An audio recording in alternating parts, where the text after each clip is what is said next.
On brief, news, not opinions. An asylum seeker living at the Bell Hotel in Epping says he feels helpless after the High Court ruled that migrants must be moved out of the site. In the first interview with a resident since Epping Forest District Council won its legal challenge, 24-year-old Khadar Mohamed shared his plea to the local community. Please don't do this to us. Please don't move us. If you move us, everyone else will want to do the same to us, he said. The landmark ruling is being closely watched by councils across the country, with more than 20 now considering whether to launch their own challenges. Conservative Party leader Kemi Badenoch has urged Tory-run authorities to follow Epping's example. In a letter to councillors, she praised the decision and wrote, "I am encouraging Conservative council leaders to take the same steps if your legal advice supports it."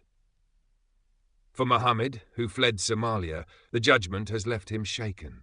He described it as scary and emotionally painful.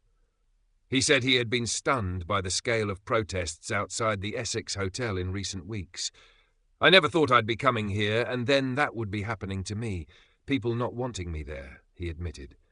On Tuesday, the High Court ordered that asylum seekers must leave the former Bell Hotel by September 12. The building has been at the centre of controversy following the arrest of an asylum seeker accused of essaying a 14-year-old girl. Hadush Gerbeslassie Kebatu denies the charges and is set to stand trial later this month. Separately, another resident, Syrian national Mohamed Shawak, has been charged with 7 offences, while several others face charges linked to disorder outside the hotel. Mohamed said the arrests had transformed the atmosphere overnight, making life hostile and difficult. "Everything changed," he explained. "Now we're seen as criminals, before we were just normal people."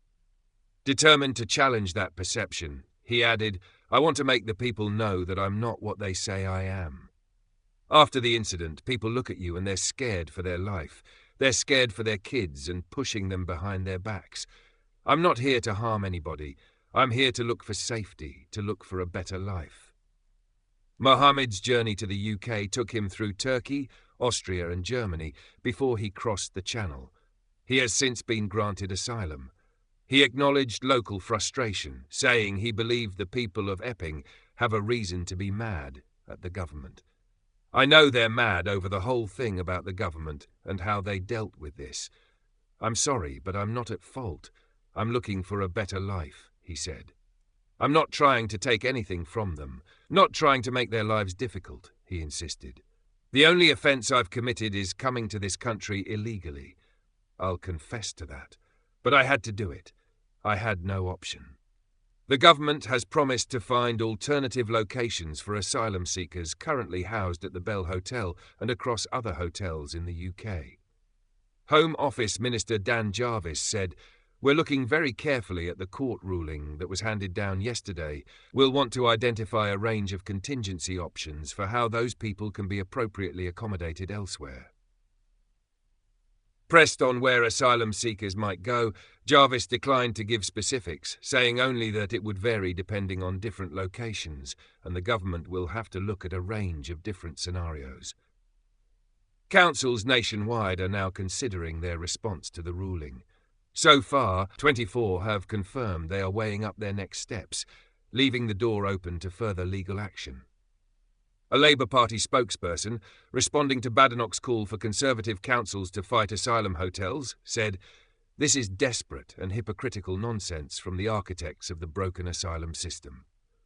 Please like, subscribe and comment below.